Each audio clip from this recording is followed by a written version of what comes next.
Okay, go ahead and pull out the duties owed page out of your training book. The purpose of this document is to disclose to your buyer or your seller their rights as a client and your obligations to them. This is the first document you want to present to your client or your potential client. If you are speaking to a buyer, present it at the same time that you are asking them to sign the buyer's brokerage agreement, otherwise known as the buyer's agency document. If you are speaking to a seller, you want to present it to them at the time that you are taking the listing. Just remember that this always has to be the first document you present. Now, let's read along together. Duties owed by a Nevada real estate licensee. This form does not constitute a contract for services nor an agreement to pay compensation. Pretty self-explanatory. This document just by itself is not a contract, nor does anybody owe you money just because they signed this contract. You still would need the separate contract. In Nevada, a real estate licensee is required to provide a form setting forth the duties owed by the licensee A to each party for whom the licensee is acting as an agent in the real estate transaction, and B, each unrepresented party to the real estate transaction, if any. To better explain, A is basically people that you have a fiduciary responsibility to, people that have actually signed a contract with you. B generally refers to the parties on the other side of the transaction. Like, let's say you're representing the buyer. Now you still owe a basic honesty to the seller, and vice versa. If you're representing the seller, you still owe general honesty to the buyer.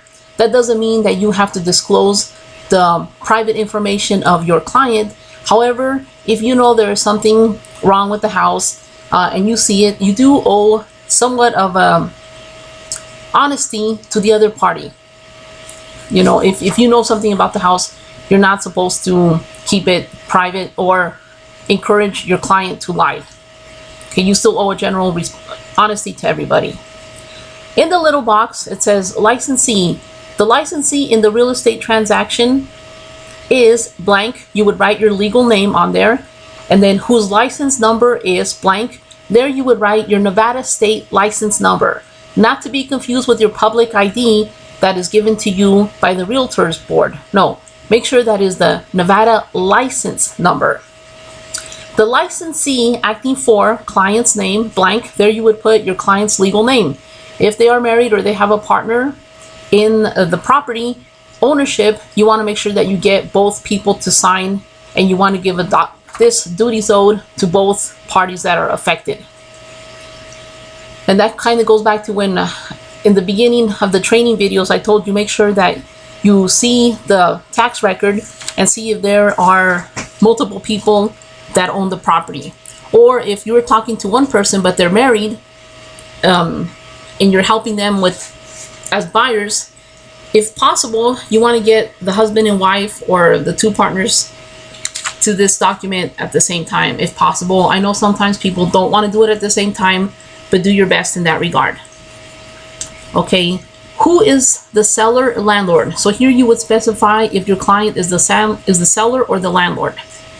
Broker. The broker is blank. There you would put your broker's name, and company is there you would put the brokerage name. If you are new in the business, I recommend, as you're reading along with me, to use a highlighter pen to just kind of highlight the areas that you need to fill out and that your customers or clients need to sign. When you're new in the business, it's easy to misalign. Once you become more familiar, it's really easy to remember where everybody has to sign. But when you're new and you're practicing these documents, I believe it's a good idea to just kind of highlight as we go along until you become more familiar with the documents. Licensee's duties owed to all parties. A Nevada real estate licensee shall, 1, not deal with any party to a real estate transaction in a manner which is deceitful, fraudulent, or dishonest. Now remember, this includes all people. So whether you're speaking to a potential customer, a client whom you have a fiduciary responsibility, or even just somebody that walks in off the street during an open house, you owe this to everybody. 2, exercise reasonable skill and care with respect to all parties to the real estate transaction. This also includes other agents. You want to treat everybody with respect and courtesy and honesty like you would like to be treated with yourself. 3, disclose to each party to the real estate transaction as soon as is practical any material and relevant facts, data, or information which licensee knows, or with reasonable care and diligence the licensee should know about the property. B, each source from which licensee will receive compensation, and the title company will give you a document where that would be filled out. 4, abide by all other duties, responsibilities, and obligations required of the licensee in law or regulations.